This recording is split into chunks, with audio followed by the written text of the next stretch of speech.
Olá, boa tarde. O Dia Internacional de Luta contra a Discriminação Racial será celebrado no próximo domingo, dia 21.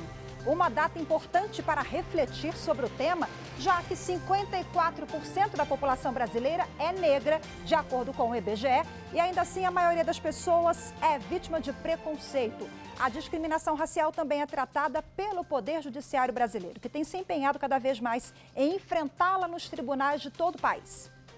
Esse é o destaque da edição de hoje e você vai ver também. Ministro do Supremo Tribunal Federal, Ricardo Lewandowski, concede acesso do ex-presidente Lula aos acordos de leniência da Odebrecht derivados de cooperação internacional. Presidente Jair Bolsonaro questiona no STF decretos sobre fechamento de comércio e toque de recolher na Bahia, Distrito Federal e Rio Grande do Sul.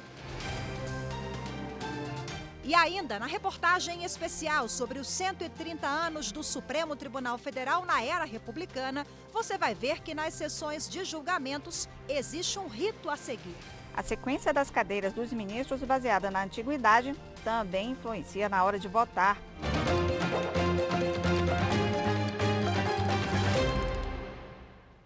Com ordens judiciais expedidas pelo ministro do Supremo Tribunal Federal, Alexandre de Moraes, a Polícia Federal realizou na manhã de hoje uma operação que investiga a divulgação e venda de dados pessoais de milhões de brasileiros, inclusive de autoridades públicas.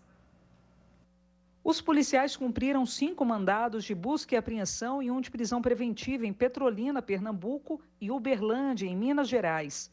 Durante a operação, foram recolhidos HDs externos, pendrives e computadores. Segundo as investigações, em janeiro deste ano, dados sigilosos de pessoas físicas e jurídicas, como nome, CPF e endereço, foram fornecidos de forma ilícita em um fórum especializado em dados cibernéticos. Ainda, segundo a Polícia Federal, uma parte das informações era oferecida de graça por um hacker, e os demais dados poderiam ser comprados em criptomoedas. A Polícia Federal identificou o responsável pela venda e também um segundo criminoso, que já estaria comercializando pelas redes sociais as informações pessoais compradas. E o ministro do Supremo Tribunal Federal, Ricardo Lewandowski, determinou que a 13ª Vara Federal Criminal de Curitiba conceda ao ex-presidente Lula o acesso a todos os acordos de leniência e informações da empreiteira Odebrecht derivados de cooperação internacional. As informações devem ser fornecidas antes que a ação seja transferida para a Justiça Federal de Brasília, que foi reconhecida como competente para julgar o caso. Na reclamação, a defesa do ex-presidente Lula acusa a 13ª Vara de omitir informações sobre 4 pedidos de cooperação jurídica internacional, mesmo depois de determinação do STF para repassar todo e qualquer dado que possa ser usado para acusar ou defender o ex-presidente. Em novembro do ano passado, o ministro Ricardo Lewandowski concedeu o acesso às informações com base na súmula vinculante de número 14, que é direito à defesa de ter acesso amplo aos elementos de prova da investigação realizada por órgão competente de polícia judiciária. Os advogados de Lula pedem acesso a esses 4 acordos e a todo e qualquer ato, como depoimentos e perícias realizadas pela Polícia Federal e por outros países, bem como a valores que estão no exterior. O ministro Ricardo Lewandowski atendeu um novo pedido. E o presidente do Supremo Tribunal Federal, ministro Luiz Fux, marcou para o dia 29 de abril o julgamento dos embargos de declaração do recurso extraordinário que trata do ICMS, que é o Imposto sobre Circulação de Mercadorias e Serviços, na base de cálculo do PIS e da COFINS. Os embargos foram apresentados pela Advocacia Geral da União. Nos embargos, a Advocacia Geral da União pede que seja feita modulação para que a decisão do STF tenha efeito somente após o julgamento do recurso extraordinário e não retroativos. Em 2017, o plenário do Supremo decidiu que o ICMS, Imposto sobre Circulação de Mercadorias e Serviços, cobrado pelos estados, não integra a base de cálculo do PIS e da COFINS, que são contribuições sociais cobradas pelo governo federal. Prevaleceu o voto da relatora, ministra Carmen Lúcia. Segundo ela, apesar de entrar no caixa do contribuinte, o valor do ICMS é totalmente repassado à Receita do Estado. Por isso, na hora de calcular o valor das contribuições sociais, é preciso descontar o que é pago de imposto estadual. Na época, a ministra Carmen Lúcia afirmou que não seria feita a modulação, porque não havia pedido no processo, mas alertou que esse pedido poderia ser feito em embargos de declaração. Agora, a Advocacia Geral da União apresentou os embargos que serão julgados no dia 29 de abril. A Corregedoria Nacional de Justiça faz inspeção hoje nas corregedorias dos tribunais do Espírito Santo e do Rio Grande do Norte. Por causa da pandemia, o trabalho será feito de forma remota. As inspeções fazem parte das atribuições da Corregedoria Nacional. Nelas, é apurado o funcionamento dos setores administrativos e judiciais das unidades judiciárias, assim como nos cartórios. As visitas e inspeções resultam em relatórios que apontam as deficiências e as boas práticas encontradas. E a terceira turma do Superior Tribunal de Justiça decidiu que mesmo preso, alimentante não pode ficar isento de pagar pensão para o filho menor de idade. A controvérsia julgada pelo colegiado teve origem em ação de alimentos contra um homem encarcerado. Foi alegado que o pai não contribui para o sustento da criança e a mãe, mesmo trabalhando, não tem recursos para arcar sozinha com a subsistência do filho menor de idade, necessitando da ajuda de familiares e amigos. Em primeiro grau, o pedido de pensão alimentícia foi julgado improcedente, ao argumento de que, como o pai foi condenado criminalmente e está preso, ele não teria possibilidade de pagar os alimentos. Já o Tribunal de Justiça do Distrito Federal e dos Territórios reformou a sentença para condenar o réu a pagar a pensão no valor de 30% do salário mínimo. No STJ, o pai alegou que não tem como pagar por estar preso e que a ação não demonstrou o preenchimento dos requisitos do binômio necessidade e possibilidade. O relator, ministro Marco Aurélio Belize, explicou que o nascimento do filho faz surgir para os genitores o dever de garantir a subsistência e que o fato de estar preso não isenta o alimentante de seu dever, porque existe a possibilidade de exercer atividade remunerada no cárcere. Ao negar provimento ao recurso especial, o relator disse ser necessário o reconhecimento da obrigação alimentar do pai, até para que haja uma futura e eventual condenação de outros parentes ao pagamento da verba, com base no princípio da solidariedade social e familiar. E a seguir, vamos falar sobre o Dia Internacional de Luta contra a Discriminação Racial. Você vai ver as ações do Poder Judiciário brasileiro neste enfrentamento. Nós voltamos já.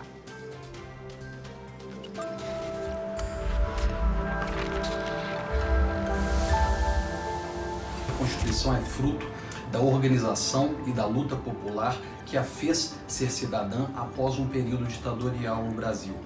Em razão disso, é fundamental para sua materialização que o povo se mantenha permanentemente organizado e articulado.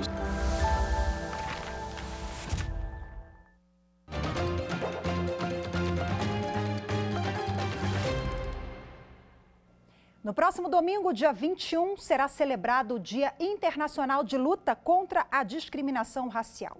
O Judiciário brasileiro tem se empenhado em diminuir e até mesmo acabar com a desigualdade racial nos tribunais do país, que até hoje julgam casos em que a cor da pele foi uma agravante para a prisão. De acordo com o IBGE, 54% da população brasileira é negra e a maioria, até hoje, sofre preconceito racial. Eu era doido para saber todas as leis, assim, pelo menos as básicas que me garantam saber meu direito. O desabafo é do jovem músico de 23 anos que foi preso simplesmente por ser confundido com um assaltante. A semelhança deles, a cor da pele. Luiz Carlos ficou 4 dias preso em Niterói, no Rio de Janeiro. Não tem outra explicação para mim a não ser covardia. E racismo mesmo. Lamentavelmente, o caso do músico que tivemos a oportunidade de apreciar não é algo incomum na realidade brasileira, muito ao contrário. Já apreciamos centenas, dezenas e centenas de casos da mesma natureza. Eles ainda, de certa forma, têm um desfecho razoável e feliz. Mas imaginem aqueles casos em que pessoas são definitivamente condenadas sem que isso seja revertido e com base no reconhecimento equivocado. O Conselho Nacional de Justiça tem acompanhado de perto esses casos. Outra preocupação do CNJ é combater a discriminação racial dentro do judiciário brasileiro. Em 2015, o CNJ editou uma resolução determinando 20% das vagas em concursos públicos para pessoas negras. E no ano passado, outra resolução reservou 30% para processos seletivos em estágio. E no início deste mês, o CNJ aprovou por unanimidade 20% das cotas para negros em postos de cartório do país. Os tribunais, como o do Distrito Federal, também caminham em direção à igualdade racial. A gente tem trabalhado nisso, numa rede de acolhimento para as pessoas que sofrem discriminação, assédio moral, sexual, para que elas possam ter uma escuta qualificada, uma escuta não julgadora, uma escuta que acolha qualquer tipo de notícia envolvendo desvios de conduta, de assédio moral, mas também de discriminação racial. Bom, a gente continua falando sobre o enfrentamento à discriminação racial agora, ao vivo com a conselheira Flávia Moreira Guimarães, do Conselho Nacional de Justiça, ela que é uma das coordenadoras do grupo de trabalho que foi instituído pelo CNJ com o objetivo de indicar soluções para a formulação de políticas judiciárias sobre igualdade racial. Olá, conselheira, seja muito bem-vinda. Boa tarde para a senhora. Boa tarde a todos e a todas. Bom, o CNJ tem trabalhado constantemente no enfrentamento, né, a essa desigualdade racial nos tribunais, no acesso ao poder judiciário, enfim. Falando sobre essa matéria, vocês fizeram um levantamento com os tribunais de todo o país. Os tribunais terão até o dia 5 de abril para responder essa pesquisa, né? Eu queria que a senhora falasse um pouquinho sobre essa iniciativa também, que na verdade é para verificar as ações de capacitação das escolas de magistratura em cada estado. É isso, conselheira? Exatamente. Essa pesquisa é uma das atuações lá do CNJ dentro da nossa comissão. Existe no CNJ a atuação plenária, você acabou de mencionar aí as resoluções que foram aprovadas relativas às cotas raciais, e existe a atuação no âmbito das comissões. Então, entre as comissões, nós temos a Comissão Permanente de Democratização do Acesso ao Judiciário, que dentre as suas funções está justamente o enfrentamento à discriminação. E aí entra a discriminação racial como uma das hipóteses de discriminação. E aí, fundado nisso, ano passado foi criado um grupo de trabalho específico para a questão racial. E um dos frutos desse grupo de trabalho foi a apresentação de um relatório. Esse relatório encontra-se disponível no site do CNJ e é interessante que as pessoas possam lê-lo para que a gente faça assim, a divulgação dessas ações que vêm sendo empreendidas e as que serão empreendidas. Então, a pesquisa foi encomendada por este grupo de trabalho e ela está sendo conduzida agora, né? Estamos na fase de coleta de dados, e o objetivo dela é justamente colher quantitativa, mas também qualitativamente as ações que vêm sendo desenvolvidas nos tribunais e especificamente nas escolas judiciais. Por que isso é importante? Porque o CNJ já tem e é disponível para todos o acesso às informações sobre a participação racial no Poder Judiciário, tanto nos cargos da magistratura, como também nos cargos de chefia do âmbito dos servidores. Mas, para além disso, é importante que a gente saiba como as escolas judiciais estão promovendo esses cursos relativos à sensibilização às questões da discriminação. Porque, da mesma forma que é uma temática relevante ao julgamento com perspectiva de gênero, e essa temática vem sendo desenvolvida, também é relevante que a gente veja com a perspectiva racial, para que se evitem problemas como alguns casos que acabam ficando famosos, justamente que culminam em erros judiciários. Então, por conta disso, é que o CNJ vem fazendo esse levantamento para que depois possa propor recomendações, atos normativos com ações concretas a respeito dessa temática específica. A gente vê essa questão do treinamento, e a pesquisa busca, né, coletar esses dados, não apenas em relação às escolas judiciais, mas em relação à atuação dos tribunais como um todo. E eu estou falando isso porque os tribunais, para além de promover esse treinamento dos próprios juízes, eles devem desenvolver comitês de diversidade, comitês que discutam a questão também com a sociedade. Então, essa é uma preocupação do CNJ, ou seja, que o acesso à justiça seja também vislumbrado quando a gente está falando de questões raciais. Conselheira, a senhora citou agora erros judiciais. A senhora se refere, por exemplo, àquele que vimos na reportagem do músico em Niterói, no Rio de Janeiro, foi preso injustamente pela cor da pele. Nós temos inúmeros outros casos que foram apresentados na imprensa, infelizmente, situações parecidas?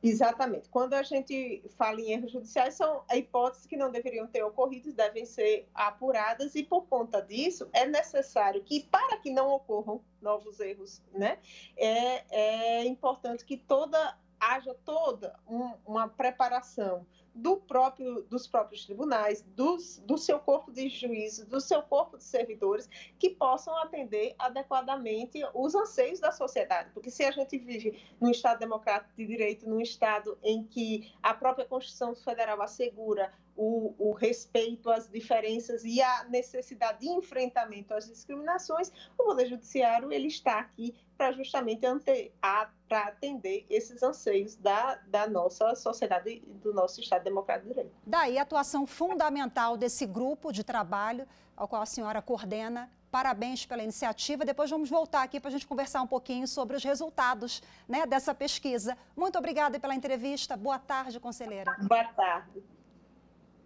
E você vai ver a seguir na reportagem especial de hoje sobre os 130 anos do Supremo Tribunal Federal na era republicana. Você vai entender a ordem de ocupação das cadeiras dos ministros no plenário do STF. Eu volto em instantes.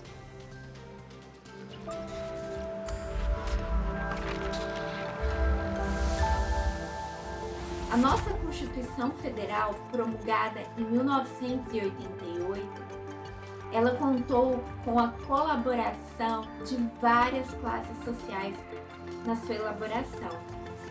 E logo ali, no artigo 1º, parágrafo único, já se demonstra todo o espírito democrático em que foi elaborada a nossa Constituição, que ali consta que todo poder emana do povo.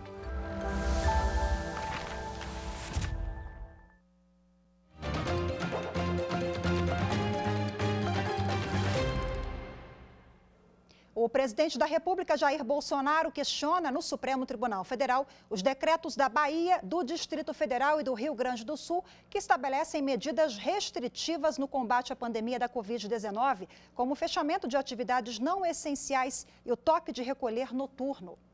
Bom, na ação, o presidente pede que o STF estabeleça que, mesmo em casos de necessidade sanitária comprovada, as medidas de fechamento de serviços não essenciais exijam respaldo legal, ou seja, o crivo do Poder Legislativo, e não dependam somente de decretos de governadores. Argumenta ainda que as medidas restritivas devem preservar o mínimo de autonomia econômica das pessoas, possibilitando a subsistência pessoal e familiar. O presidente do Supremo Tribunal Federal, ministro Luiz Fux, vai se reunir na semana que vem com o presidente da República, Jair Bolsonaro. Na pauta, o Plano Nacional de Combate à Pandemia da Covid-19. Na sessão desta quinta-feira, o ministro Fux consultou o plenário sobre um convite recebido do presidente Bolsonaro para integrar um plano dos 3 poderes da República de combate à pandemia. A maioria do colegiado entendeu que o Supremo pode participar de debates e conversas, mas sem integrar decisões sobre políticas públicas que possam vir a ser questionadas judicialmente na Corte, como ressaltou o ministro Marco Aurélio. O Supremo deve se resguardar ao máximo, mesmo porque ele julga merecimento de atos praticados pelos demais poderes.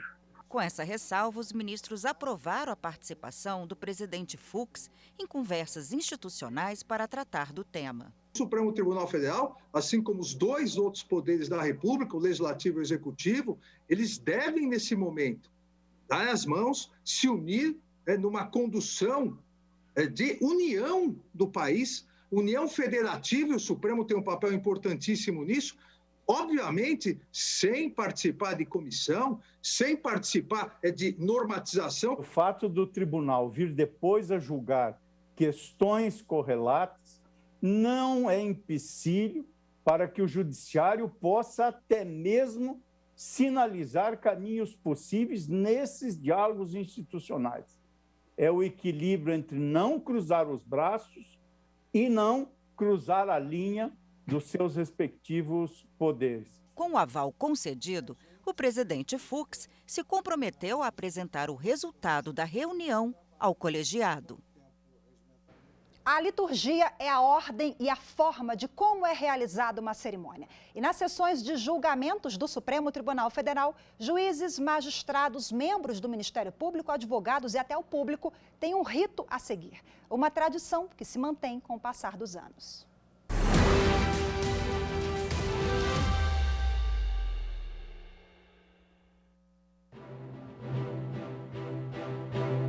Nos julgamentos presenciais, o ministro-presidente da Corte é o primeiro a entrar no plenário para iniciar a sessão, seguido pelos demais ministros. Quanto mais próximos do presidente, mais antigo é o ministro no STF. As cadeiras são estabelecidas conforme o critério da antiguidade. Os ministros mais novos são os que ficam às pontas do plenário e vão revezando com os ministros mais antigos, segundo as datas de ingresso no Supremo Tribunal Federal.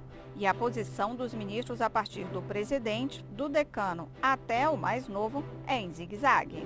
Ao centro do plenário, o presidente da Corte, atualmente o ministro Luiz Fux. Do lado esquerdo fica a secretária de plenário que auxilia o presidente a conduzir a sessão. Do outro lado, o representante do Ministério Público Federal. Do lado direito do presidente é o decano, hoje o ministro Marco Aurélio. O primeiro-ministro próximo ao presidente do lado esquerdo é o segundo mais antigo, o ministro Gilmar Mendes. Seguindo a ordem de antiguidade, o segundo do lado direito, o ministro Ricardo Lewandowski. Do outro lado, a ministra Carmen Lúcia. O ministro Dias Toffoli fica na terceira cadeira à direita do presidente. A vice-presidente do tribunal, ministra Rosa Weber, ocupa a terceira cadeira da esquerda. O ministro Luiz Roberto Barroso senta ao lado do ministro Dias Toffoli na quarta cadeira à direita do presidente. Depois, os mais modernos. O ministro Edson Fachin senta na penúltima cadeira à esquerda do presidente. E os últimos empossados na corte, ministro Alexandre de Moraes e ministro Nunes Marques, ocupam as cadeiras na ponta do plenário. Tudo tem um sentido. A sequência das cadeiras dos ministros, baseada na antiguidade, também influencia na hora de votar. Por exemplo, o que entrou por último na corte é o primeiro a votar depois do relator. Assim, o regimento interno determina.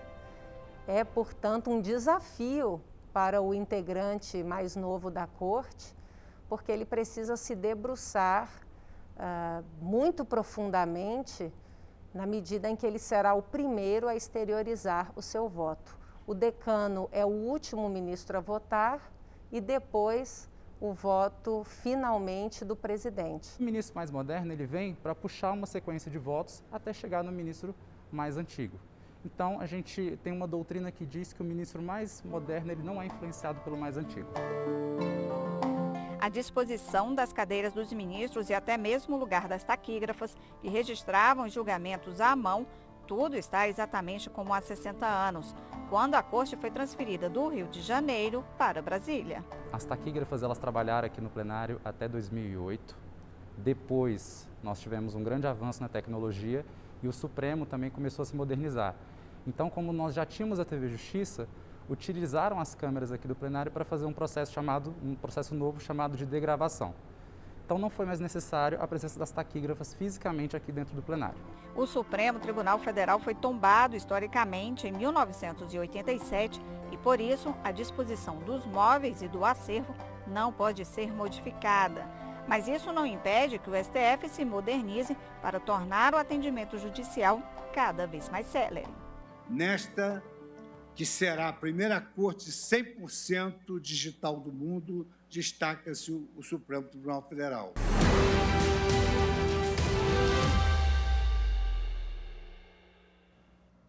E hoje, às 15h, o Tribunal Superior Eleitoral vai realizar a terceira edição da série Mulheres Debatem, com o tema Liderança. O encontro virtual será aberto pelo presidente do TSE, ministro Luiz Roberto Barroso. Foram convidadas a empresária Luísa Helena Trajano, a vereadora Duda Salabert e a deputada federal Joênia Wapichana, que faz um convite para você agora.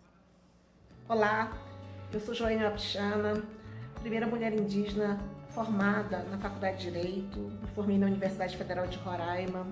Também fui eleita a primeira mulher indígena para compor o Congresso Nacional, fazendo história para nós indígenas em todo o Brasil. Uma conquista importante para as mulheres, os povos indígenas. Quero aqui hoje fazer um convite para você participar do evento Mulheres e Liderança, que é promovido pelo Tribunal Superior Eleitoral. Através da comissão Participa Mulher. Esse evento vai ser transmitido às 15h ao vivo.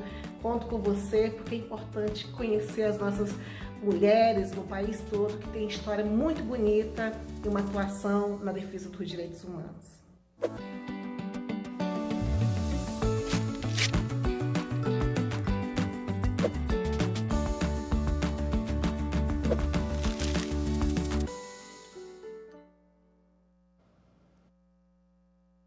Aqui uma ótima tarde para você, excelente fim de semana. Temos um encontro marcado na segunda-feira, eu te espero. Até lá. Tchau, tchau.